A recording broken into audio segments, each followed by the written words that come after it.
I'm going to shun him. And any good Democrat, any good progressive ought to do the same thing. Don't be rude to him. Don't do anything. He's an egomaniac. He's self-absorbed. He obviously cost us the presidency. I will not speak this egomaniac's name. Welcome back to Harvard. That was, of course, James Carville 16 years ago, speaking about third-party candidate Ralph Nader just after Al Gore appeared to have lost the 2000 election to George W. Bush. Well, now many Democrats fear that Bernie Sanders might have the same effect on the outcome of 2016. Sanders ramping up his attacks on the Democratic Party itself, accusing the party of allowing Trump to capture the votes of the working people of this country. Here's Sanders just last night. A party which incredibly is allowing a right-wing extremist Republican Party to capture the votes of a majority of working people in this country. Well, columnist Dana Milbank of the Washington Post today points out, quote, the Vermont socialist is now running against the Democratic Party.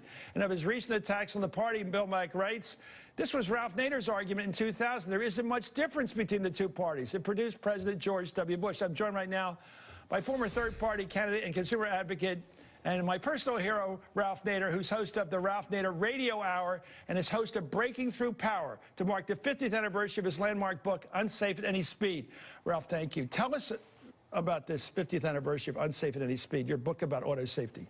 Yeah, well, it succeeded in making cars safer. It put into motion a lot of new citizen groups, and that's why we're at Constitution Hall next week. Monday, Tuesday, Wednesday, Thursday. We call it the Super Bowl of citizen action. Okay. And a lot of these leaders brought us safer food, safer cars, protected pensions.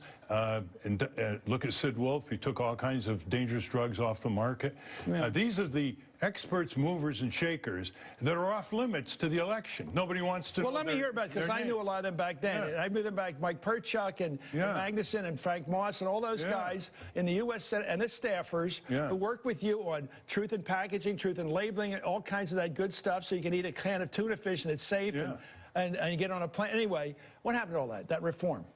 Is it still there? It's still in place. The Republicans tried to unravel some of it with their so-called deregulation. The point is that elections today, the commercialization of elections, leaves democracy off limits. It's like there's a quarantine with these citizen groups. Nobody asks their opinion. Nobody asks for their involvement. Yet they're the experts, movers, and shakers who've actually helped to change this country.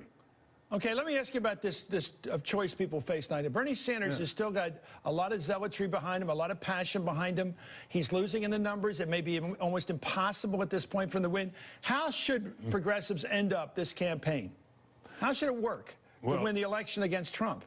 Well, first of all, I think it's going to be fairly easy to win the election against Trump because he's not only uncontrollable, he's self-uncontrollable. So it's like a dust-up or an eruption around his ego every day.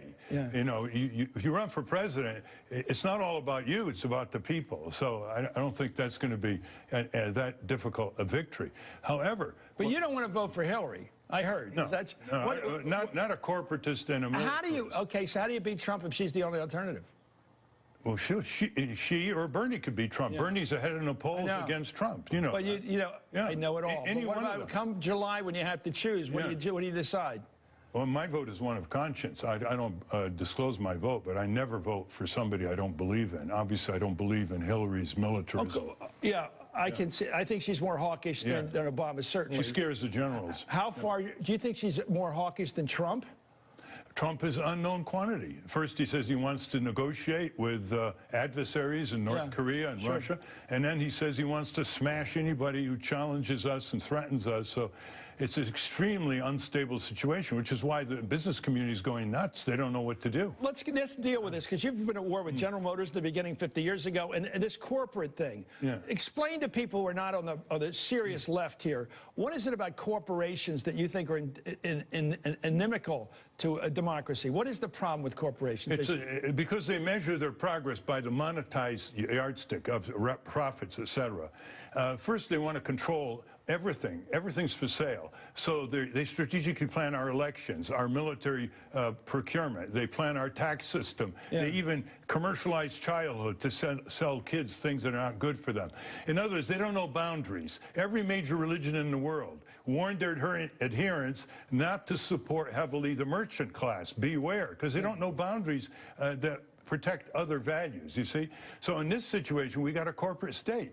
The first thing corporations want to do is control government and turn the government against the people, because the government is the only counterweight now to these giant global corporations who have no allegiance to any community or country other than to control them. Yeah, and well, what about the people? What do we do to cheer on people like Elizabeth Warren, Ed Markey, people like that? There are still people like you in this government. Well, they need an infrastructure of active citizens. That's what the breakingthroughpower.org is all about.